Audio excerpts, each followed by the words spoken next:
말씀은 누가복음 2장 41절부터 51절까지 교독하겠습니다.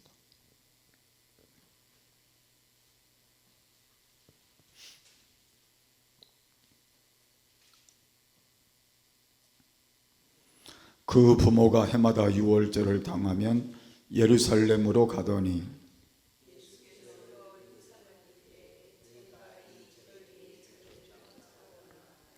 그 날들을 마치고 돌아갈 때에 아이 예수는 예루살렘에 머무셨더라. 그 부모는 이를 알지 못하고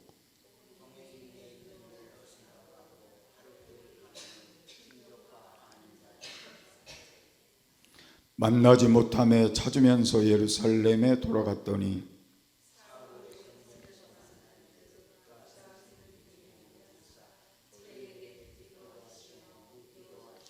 듣는 자가 다 그 지혜와 대답을 귀히 여기더라.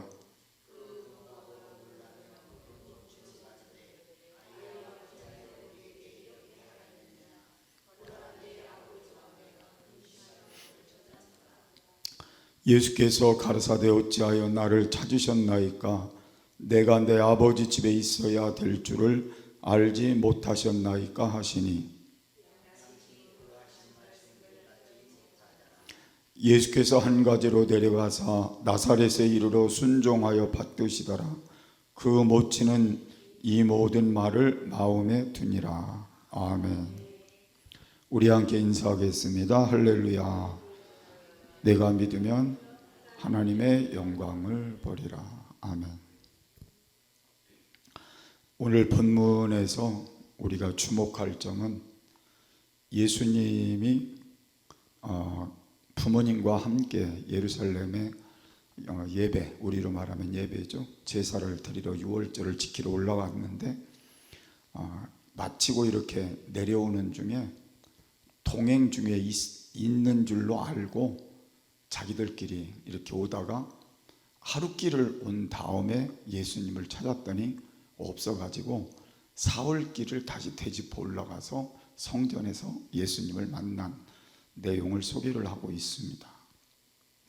저는 이 말씀을 여러분과 함께 나누면서 지난 주일부터 동행이라는 말씀을 제가 드리고 싶어서 오늘도 동행에 대한 말씀을 드리는 건데, 정말 우리가 인생길을 지금 가고 있고 신앙생활을 우리가 하고 있는데 예수님과 동행을 하고 있는가, 그런 생각을 다시 한번 해볼 필요성이 있어서 말씀을 좀 나누는 것입니다. 우리는 지금 그렇게 생각합니다. 당연히 내가 예수 믿고 신앙생활 하니까 나는 예수님과 동행하고 있어, 그렇게 말할 수 있는데 실질적으로 나의 삶의 모습 속에, 현실 속에, 내 마음 속에, 그리고 나의 영적인 삶 속에 예수님과 함께 동행하고 있는 게 내 피부로 영적인 그 삶에서 느껴지는가? 매 순간 정말 나는 예수님과 동행하고 있어, 함께하고 있어가 내 마음속에, 내 삶 속에 확실하게 와 있느냐는 거예요. 그렇지 않으면 예수님과 내가 먼 발치에 떨어져 있는 그런 상황은 아닌지도 되짚어볼 필요성이 있다는 것입니다. 그래서 우리가 다시 한번 이 말씀을 토대로 해서 동행이라는 의미를 찾았으면 좋을 것 같고, 그 동행의 문제점이 뭔가를 짚어보려고 하는 겁니다. 마리아와 요셉이 예수님을 잃어버린 그 이유는 여러 가지 있겠지만 첫 번째로는 분주함 때문이 아닐까, 그런 생각을 해봅니다. 당시 6월절에는 예루살렘 성에 그 당시 상황으로 한 300만 명, 그러니까 300만 명이면 엄청난 숫자죠. 이번에 우리가 27일 날 동성에 대해서 또 소수자에 대해서 이 문제 때문에 기독교인들이 모이자 하는 그 숫자가 200만이에요. 근데 200만이 모이기 위해서 저 부산에서부터 또 목포에서부터 전국적으로 올라온다는 거예요. 전부 버스를 대절해 가지고 지금 올라오는 그런 과정을 지금 다 계획을 갖고 있다고 그래요. 전국적으로 기독교인들이 모여도 200만 모이기가 쉽지는 않을 거예요.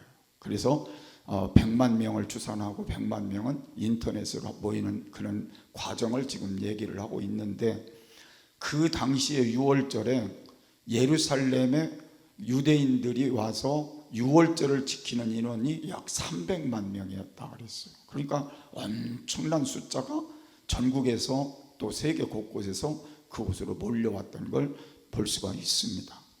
그러니까 거기서 예배를 드리고 그 안에 예루살렘 성전 그 안으로 들어가서 드린다는 건 쉬운 일은 아니겠죠. 그래서 어떻게든지 바쁘게 움직였을 거라는 생각이 들어요. 약 일주일간 같이 이렇게 지내면서 바쁘게 움직였을 것인데, 그러다 보니까 사람들 마음속에 분주한 마음이 있었을 것 같아요.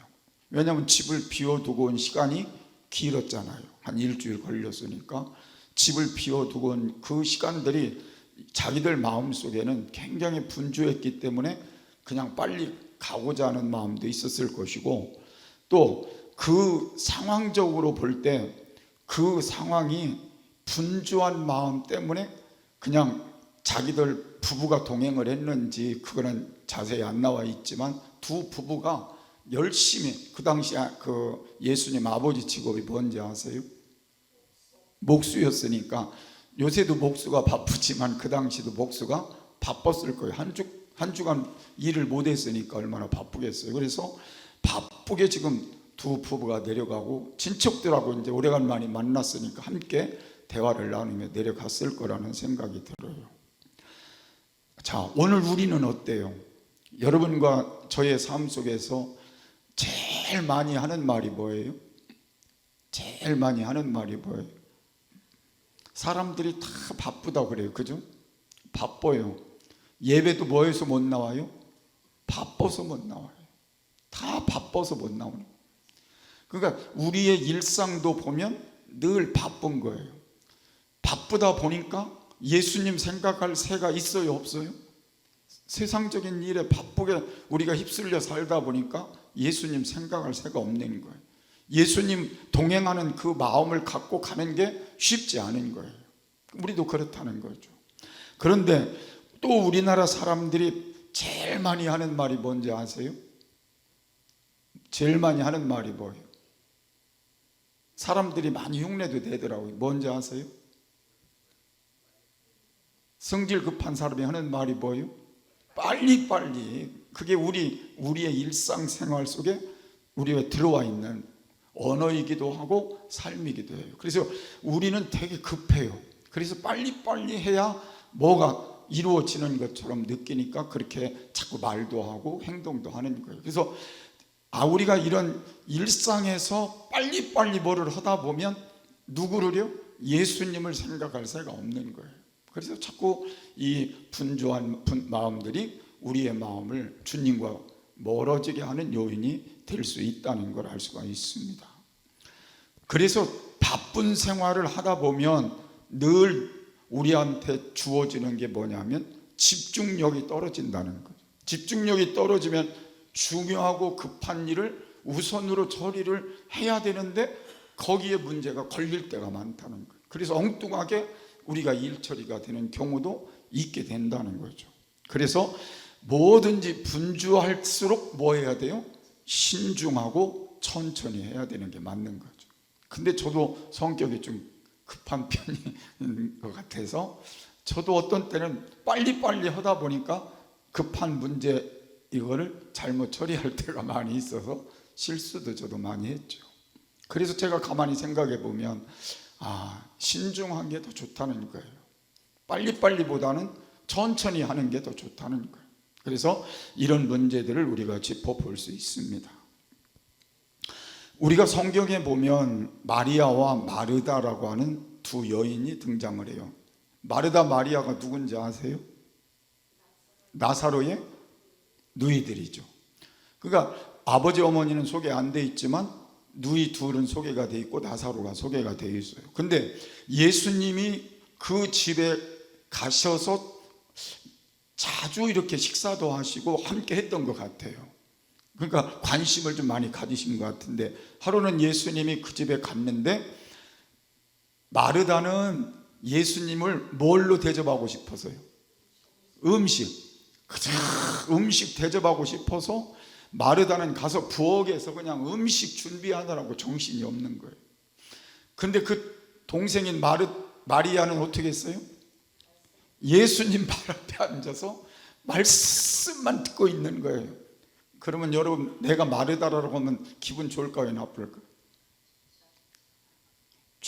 저 누구는 그냥 왜 예수님 코 밑에 앉아서 나 지금 이렇게 부엌에서 이렇게 하고 있는데 도와주지도 않고 그러냐고 속 상할 것 같아요. 자매라도 그럴 것 같아요. 그죠? 그래서 마르다가 속이 상하니까 예수님한테 말씀드린 거예요. 예수님, 저 마리아 내가 이렇게 분주하게 음식 준비하는데 나 좀 도와주라고 하시지 왜 그 말씀만 그 마리아하고 하십니까? 그랬더니 예수님 뭐라고 말씀하셨어요? 마리아가 더 좋은 쪽을 선택했다 그랬어요. 음식을 준비하는 것보다 더 중요한 게 뭐예요? 예수님과 함께 하는 게 더 중요하다, 그 말씀하신 거예요. 그러니까 우리가 신방을 이렇게, 제가 이제 요사이 이제 신방을 제가 한동안 못 했는데 제가 신방은 좀 해야 될 것 같아요. 그런데 신방을 하다 보면 제일 많이 머릿속에 걸리는 게 뭐냐면, 뭐가 걸릴 것 같아요? 예배를 드리고 기도하는데 집에서 식사하시는 분들이 뭐 하고 있어요? 가가지고 지금 예배 드리는데 뭐 반찬가 신경 쓰고 그 과일 이런 거 신경 쓰느라고 왔다 갔다 하는 거예요. 그래서 어떤 때 저는 그렇게 생각해요. 안 줘도 좋으니까 뭐 먼저 하자? 예배만 정상적으로 잘 드리자. 그래서 제가 그게 맞다고 생각해요. 그래서 지금 이 말씀도 겸해서 드리는 건데, 우리는 우선시해야 될 게 뭐냐는 걸 늘 깨닫고 사는 게 더 중요하다는 거예요. 그래서 여러분이 이 말씀도 좀 잘 기억해서 우리가 우선순위로 두어야 할 것이 무엇이냐? 주님과 함께 하는 것, 주님이 원하시는 것, 주님의 말씀을 내가 듣고 주님과 모든 삶을 같이 나누는 것. 실제는 세상 것보다 이게 더 위에 있어야 맞잖아요. 그래서 여러분 오늘 저녁 나오신 건 잘한 거예요, 못한 거예요? 잘하신 거예요. 여러분 우선순위를 여기에 뒀잖아요. 그죠? 우리는 옆 사람 한번 인사, 참 잘하신 거라. 참 잘하신 거죠. 그러니까 우선순위를 우리는 두고 온 거예요. 그래서 여러분들이 지금 누구한테 칭찬받고 있는 거예요? 예수님한테 칭찬받고 있는 거예요. 참 잘하고 있다. 아는 사람한테는 얘기할 거 없지만 하여튼 우리끼리라도 예수님이 칭찬을 하시는 거예요. 참 잘하고 있다. 잘왔다. 그래서 오늘 이 말씀을 우리가 들어가며 느끼는 건, 우선순위를 거기에 영적인데 주님과 함께 하는데 두면 우리는 영적인 성장이 오는 거잖아요. 그러니까 여러분이 영적으로 남보다는 많이 성장해 가고 있다는 거예요. 그걸 믿으시라는 거예요. 또 인격의 성장도 있는 거예요. 성숙도 있는 거예요. 그래서 우리가 하나님 앞에 우선순위를 어디다 두느냐는 신앙의 굉장히 중요한 요소가 된다는 걸 여러분이 깨닫고, 아무리 분주해도 우리는 누구와 주님과의 관계 속에서 함께하는 그 일이 중요하다고 느끼고 사는 게 제일 중요한 거예요. 그래서 오늘부터는 분주해도, 아무리 바쁘고, 아무리 우리가 빨리 하고 싶어도, 그리고 아무리 우리가 세상적인 잊고 사는 것이 중요해도 누구와? 예수님과 함께하는 일이 아니면 누구부터요? 주님과 함께하는, 주님과 동행하는 이 일에 우선을 두고 살잖아. 아멘. 두 번째로, 무관심 때문에 예수님과 동행하지 못했을 수도 있다는 거죠. 유월절 잔치를 마치고 돌아갈 때 예수님은 지금 어디에 머물고 있어요? 예수님은요, 예루살렘 성전에 머물고 있고, 요셉과 마리아는 지금 속으로 잘못된 편견을 갖고 있는 거예요. 44절에 있는 말씀을 보니까 이렇게 되어 있어요. 동행 중에 있는 줄로 생각하고 그랬어요. 그러니까 요셉과 마리아는 지금 예수님이 동행 중에 있는 줄로 생각하고 그랬어요. 근데 예수님은 지금 어디 계세요? 이제 답이 나왔으니까 성전, 예루살렘 성전에 계시잖아요.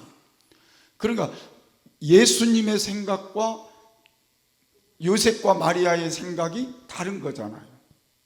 그래서 하룻길을 간 후에 그때서야 그걸 깨달은 거잖아요. 그래서 우리가 가만히 생각해 보면 우리도 생각이 함께 예수님이 동행 중에 있는 줄로 생각하고 살 수 있다는 거예요. 근데 아닐 수도 있다는 거예요.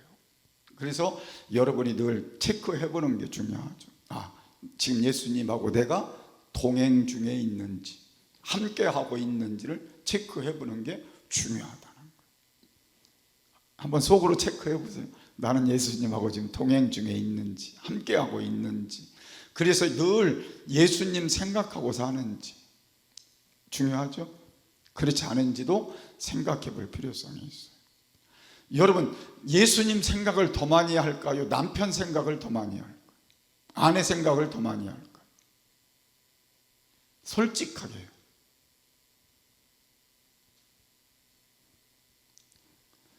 제 생각에는 오늘 하루 동안 여러분 지내면서 예수님 생각보다 남편 생각이 더 많았을 수도 있고, 아내 생각이 더 많았을 수도 있고, 자식 생각이 더 많았을 수도 있어요. 오늘 예수님 생각하며 오늘 하루를 예수님하고 동행한다고, 함께 한다고 생각하고 지낸 시간들은 머릿속에 별로 안 느껴질 수도 있어요. 그래서 이걸 다시 해보자는 거예요. 남편 생각 날 때마다 누구 생각도 예수님 생각도 해보고, 아내 생각 날 때마다 그렇지, 예수님 생각도 해보고, 자식 생각 날 때마다 예수님 생각도 해보고, 그렇게 해보자는 거예요. 그냥 우리 마음속에 그런 과정을 한 번 더 짚어보자는 거예요. 우리도 하루길을 지난 것 같이 우리의 인생길을 쭉 걸어오면서 예수님의 동행을 우리도 잊어버릴 수 있다는 것 때문에 제가 같이 말씀 나누는 거예요. 그래서 여러분들이 무관심 이걸 뭘로 바꿔야 돼요? 관심. 무관심한 마음을 관심의 마음으로 바꾸자는 거예요. 그렇게 해야만 우리가 주님과 동행할 수 있다는 거죠. 그러니까 당시 예루살렘에서 자기들 예루살렘에서 유월절을 지키고 고향으로 돌아가는 그들은 그 특성이 하나 있었는데, 남자는 남자끼리, 여자는 여자끼리 고향으로 내려갔다는 거예요. 그 당시 상황이. 그래서 먼 그 여행을 갈 때 자기들끼리 만나서 수다를 떨고 가는 거잖아요. 사람 끼리끼리 가는 거잖아요. 그렇게 가면서 할 말이 얼마나 많겠어요. 사람들이 이렇게 모이면 뭐 남자들이 모이든 여자들이 모이든 할 말 많잖아요. 수다를 떨면서 그 길을 하룻길을 간 거라 그런 말이에요. 그리고 또 하나는 아이들은 아빠가 따로 가고 엄마가 따로 가니까 왔다 갔다 하면서 아이들은 거기에 이제 같이 합류되어 가는 그런 모습을 띄고 갔다는 거예요. 그러니까 이 요셉과 마리아도 어느 누구 중에 있는 줄로 알고 그렇게 표현한 거죠. 근데 결국은 예수님이 함께 동행하지 않았다는 걸 깨달은 건 하루를 지난 후였다는 무관심이라는 내용을 여러분에게 말씀드리는 거예요. 자, 현대인들의 무관심은 좀 뭘까 생각해 보면 자기 이익하고 결부되지 않으면 사람들은 굉장히 냉정하죠. 지금 자기 이익이 조금이라도 있는 일이면 관심을 갖죠. 그런데 그렇지 않으면 상당히 냉정한 시대가 오늘 우리의 시대예요. 그래서 노상에서 강도를 만난 사람이 막 소리를 쳐도 우리는 어떻게 해요? 가서 막 내가 이거 해주려고 그래요? 슬슬 피하고 싶어요. 여러분 어떻게 하고 싶어요? 적극적으로 가서 막 싸워서 그 사람 막 구해주고 싶어요? 피하고 싶어요? 네? 우리는 사마리아인이 되고 싶지 않을 수도 있어요. 근데 이번에 제가 그 뉴스를 보니까 어떤 사람이 차를 지금 몰고 가는데 그 사람이 100km로 막 달려가는데 그 차가 이렇게 이 선을 넘었다 하면서 옆에 부딪혔다 하면서 막 그 쏜살같이 가는 거예요, 고속도로에서. 근데 조그만 경차를 탄 사람이 그 모습을 보고 이렇게 쳐다보니까 아무래도 이상하잖아요. 그래서 그 사람이 그 뒤를 끊임없이 쫓아가고 저기 경찰에 신고를 하고 그리고는 쫓아가는데 점점점 줄어서 60km 정도 그 차가 갈 때 이 사람이 그 차 앞으로 가가지고 부딪혔어요. 자기 차를 그 앞에다 세워서 이 차가 오는 걸 같이 부딪혀서 그 차를 세웠어요. 이게 어제인가 그 저기 뉴스에 난 거예요. 그랬는데 나중에 보니까 이 사람이 번개탄을 자기 죽으려고 번개탄을 차 밑에다가 펴놓고 거기서 악셀에다를 밟고 그냥 가는 거예요. 그래가지고 결국은 그 사람은 죽지 않았어요. 또 그 차를 세운 사람은 크게 다치지 않았어요. 근데 여러분, 그거 할 수 있을까요, 없을까요? 나는 못할 거야. 내가 목사라도 못할 거야. 그래서 내가 그 사람을 보면서 정말 그 사람은 대단한 사람이다, 그런 생각을 했어요. 진짜 선한 사마리아인이라. 근데 우리가 그 일을 해야 되는데 지금 시대는 다 무관심한 거예요. 옆에서 뭐 죽는다고 그래도 우리는 그냥 관심이 별로 없는 거예요. 그래서 뭐 30일, 60일이 지나도 혼자 있는 집에 무슨 일이 생겨도 아무도 모르는 거예요.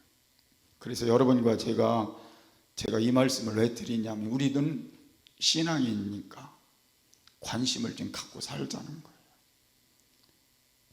우리가 교회에 대해서도 또 이웃에 대해서도 가족에 대해서도 누구보다 관심을 많이 갖고 살자는 거예요. 그래야 모든 삶에 더 유익이 되지 않겠냐고. 근데 그 중에 더 관심을 가져야 될 건 누구예요? 예수님과 나와의 삶의 영적인 모습에 관심을 좀 갖자는 거예요. 그래서 내가 지금 주님과 정상적으로 동행하고 있는지, 비정상적인지를 늘 살펴서 주님과의 관계가 끊임없이 잘 이루어지도록 신앙생활을 잘 해보자는 거죠. 그게 필요해서 오늘 저와 여러분이 이 말씀을 함께 나누는 거예요. 그래서 나는 무관심한 사람인가, 그렇지 않으면 관심을 갖고 신앙생활을 하는 사람인가? 나는 우리 집에서 가족들에게 무관심한 사람인가, 관심을 갖고 가족들과 함께하는 사람인가, 교회에서 그런가 살펴보면서 오늘부터 여러분 때문에 많은 사람들, 또 주님 앞에 정말 기쁨을 드릴 수 있는 그런 삶을 살아가시는 은혜가 있기를 바랍니다. 세 번째로 우리에게 중요한 건 하나가 더 짚으면 교만함 때문도 있을 수 있다는 걸 알 수가 있어요. 제가 이거는 좀 약간의 그런 어폐도 있을 수 있지만, 예수님의 아버지 요셉과 마리아가 예수님을 앞세우고 갔다면 이런 일이 생겼을까요? 안 생겼을까요? 안 생겼죠. 근데 예수님을 앞세웠어요? 안 세웠어요? 앞세우지 않고 자기들이 앞에 가버린 거예요. 근데 이걸 가리켜서 교만이라 그렇게 표현할 수 있다, 그런 말이에요. 그러니까 우리가 이 세상을 살아가면서 신앙생활을 하는 우리가 예수님을 앞세워서 늘 신앙생활을 하면 우리는 겸손히 주님을 따라가며 우리의 신앙을 바르게 세워갈 수 있는데, 누가 앞서면요? 내가 앞서버리면 주님을 끌고 갈 수밖에 없잖아요. 그러니까 우리는 내가 할 수 있다는, 그리고 내 능력으로 내가 원하는 대로 내 방식대로 하려고 하는 그 자체가 교만일 수 있다는 거예요. 그래서 주님이 뒤로 가고 우리가 앞에 가니까 주님과 동행할 수가 없다는 거예요. 그러니까 주님을 잃어버릴 수, 자꾸 잃어버리게 되고 멀리하게 되고 주님이 어디 계신지도 모르고 우리는 가는 거잖아요. 그래서 우리의 삶 속에 가장 중요한 건 주님을 앞에 모시고 가자는 거예요. 그게 뭐예요? 겸손한 모습일 수도 있고 그게 바른 동행일 수 있다는 거예요. 아멘. 그래서 오늘부터 여러분들은 다른 건 몰라도 내가 앞서가지 말자. 누가 앞서가시게? 주님이 앞서가시게 하자. 이 신앙으로 여러분 살아가실 수 있는 은혜가 있기를 바랍니다. 그래서 이스라엘 백성들은 그 광야를 지나갈 때 하나님께서 정한 법이 있었어요. 너희는 이렇게 하라. 그것이 뭐였는지 아세요? 이렇게 하라. 그게 뭐였어요? 제가 이 말씀하고 연관된 말이니까 하나만 짚은 거예요. 뭐 했어요? 법궤가 움직이면 함께 움직여라. 그러나 법궤가 머물면 머물러라. 또 한 가지는 뭐였어요? 구름 기둥이 움직이면 가라. 그러나 머물면 머물러라. 그럼 우리가 그렇게 했더니 하나님이 광야길에 그들을 보호해 주시고 지켜주시고 끝까지 책임져 주셨잖아요. 그래서 우리도 앞에 누구를 모시고 하나님을 모시고 예수님을 모시고 성령을 모시고 우리는 뭐만 하면 돼요? 뒤따라서 겸손히 주님을 따라가는 신앙이 될 때 주님과 동행하는 삶이 될 줄을 믿으시기를 바랍니다. 아멘. 자, 그래서 우리는 예수님 모시고 가면 예수님이 우리의 힘이 되시고 능력이 되시고 돕는 자 되시고 소망이 되어 주시고 기쁨이 되어 주시고 우리를 모든 일에 승리케 하시는 주님이 되어 주시니까 앞에 모시고 가는 게 현명한 방법이겠죠. 결론은 그렇습니다. 자, 마리아와 요셉의 문제 속에 이것도 약간 제가 짚어본 건데 뭐냐면 예루살렘 성전을 떠났기 때문에 예수님과 동행하지 못했을 수도 있다. 이거는 약간 어폐가 있는 부분이기도 해요. 왜냐하면 지금 집으로 가야 되는데 뭐 예루살렘 성전에 머물러 어떻게 있겠어요. 그런데 지금 예수님은 어디 계셔요? 예루살렘 성전에 계시기 때문에 제가 이 말씀을 예수님과 함께 동행하려면 성전에 함께 머물러 있다가 가야 되겠죠. 근데 예루살렘 성전을 먼저 떠났기 때문에 문제가 생긴 거라는 거죠. 그래서 우리는 제일 중요한 건 교회 중심의 신앙생활도 중요하다는 걸 의미를 담고 신앙생활을 해야 된다는 거예요. 그래서 여러분들이 교회에서 주님이 함께 계심을 여러분이 믿고 교회 중심으로 생활하면서 주님이 함께하는 그 신앙으로 우리가 함께 동행하며 가야 된다는 그 자체를 우리가 좀 깨달았으면 좋겠다는 거예요. 사람들이 그렇게 얘기하면 좀 이상하다 그럴 수도 있지만 교회 중심이 돼야 신앙이 바르게 세워질 수 있기 때문에 그래요. 근데 교회를 영적으로 비유하면 뭐와 같기 때문에요? 예수님의 몸과 같기 때문에. 예수님이 교회의 뭐가 되시니까? 머리가 되시니까. 모든 예수님의 중심이 교회시니까 우리는 교회를 중심으로 신앙생활이 이루어져야 정상적인 주님과의 동행이 이루어질 수 있다는 거죠. 그래서 사람들이 교회를 떠나도 신앙생활 잘할 수 있어. 그러면 여러분 그런 사람 보셨어요? 안 보셨어요? 교회 떠나서 신앙생활 잘한 사람 보셨어요? 안 보셨어요? 못 봤어요. 교회 멀리 가고 떠난 사람이 나 예수 믿어 확실해 그런 사람 보셨어요? 못 보셨어요? 못 봤어요. 구원관이 있어요? 없어요? 없어요. 천국 있는지 없는지 그 사람들은 모르고 살아요. 그래서 우리는 교회 중심이 될 때 구원관이 생기고 교회 중심이 될 때 우리는 천국에 확실한 믿음이 생기고 그리고 교회 중심이 될 때 우리의 신앙이 바르게 성장할 수 있게 되는 거죠. 그래서 교회를 떠나는 건 결코 우리의 삶에 유익함이 될 수가 없다는 거죠. 그래서 동행은 교회 중심으로부터 시작이 돼야 된다는 거예요. 아멘. 그래서 모두가 이 교회 생활에도 초점을 좀 맞추는 그런 신앙이 됐으면 좋겠습니다. 제가 세 가지만 짚고 결론 내고 그 말씀 드릴게요. 자, 교회가 거룩해요, 거룩하지 않아요? 교회가 거룩해요, 거룩하지 않아요? 예? 여러분들이 다 거룩해요, 거룩하지 않아요? 예? 근데 교회는 거룩하다 그러잖아요. 무엇 때문에 거룩할까요? 예? 제가 보니까 딱 하나 있더라고요. 교회가 거룩한 이유. 뭐 때문에 거룩할까요? 예수님의 보혈이 있기 때문에. 그 보혈이 뭐예요? 우리의 죄를 씻는 것이 보혈이잖아요. 그 보혈이 없으면 교회는 거룩해질 수가 없는 거예요. 왜요? 죄 문제를 해결해 주지 않기 때문에 거룩해질 수가 없어요. 근데 우리는 다 누구의 보혈로? 예수님의 보혈로 죄를 씻기 때문에 우리는 거룩해질 수 있는 거예요. 그래서 교회는 예수님의 보혈이 빠지면 교회다운 교회가 될 수가 없는 거예요. 그래서 여러분 자신도 예수님의 보혈이 없으면 우리는 거룩한 자가 될 수가 없는 거예요. 그래서 교회는 반드시 뭐가 있어야 돼요? 예수님의 보혈이 여러분 마음과 우리 교회에 충만하게 있을 때 거룩해지는 거예요. 그래서 보혈의 능력으로만 우리는 죄를 씻을 수 있고 죄 문제를 해결할 수 있기 때문에 거룩한 자신과 교회가 될 수 있는 거죠. 그래서 교회가 거룩한 게 아니라 예수님의 보혈이 있기 때문에 거룩한 거예요. 그걸 여러분이 믿으시면 보혈을 통해서 날마다 뭐를 해결하고요?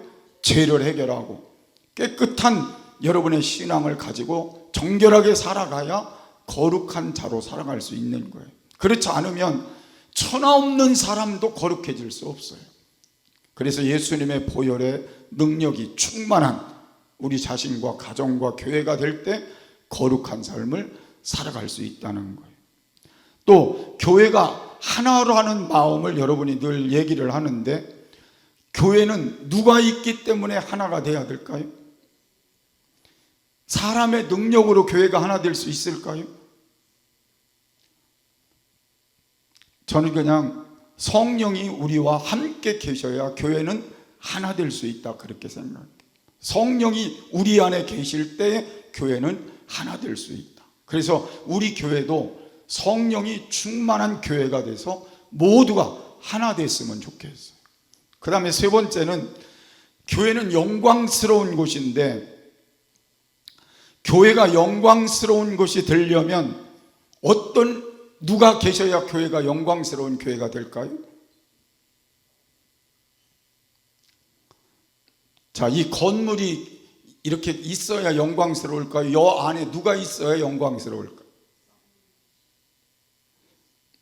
하나님이 임재해 계신 교회가 영광스러운 교회인 거예요. 그래서 아무리 사람들이 신앙생활을 어디 가서 한다고 해도 하나님이 계시냐 안 계시냐, 내 안에 하나님이 함께 계시냐 안 계시냐, 계시면 영광스러운 내 안에 성전이 있는 것이고 하나님이 안 계시면 영광스러울 교회가 될 수가 없는 거죠.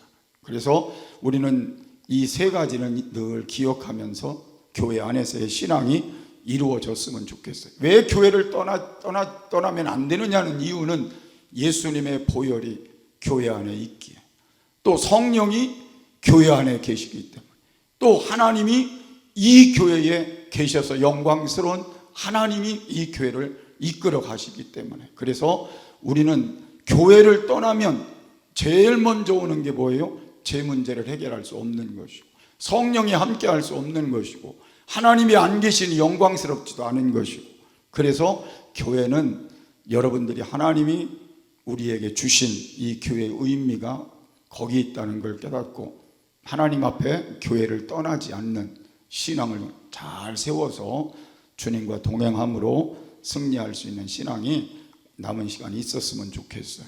그래서 주님과 동행은 뭐 때문에 문제가 생겨요? 분주하면 안 되고, 그 다음에는요 무관심하면 안 되고, 그 다음에는요 교만하면 안 되고, 그 다음엔 교회를 떠나면 안 된다는 이 네 가지를 여러분이 가지고 이제 주님과 동행하는 삶으로 다시 출발되시기를 바랍니다. 아멘.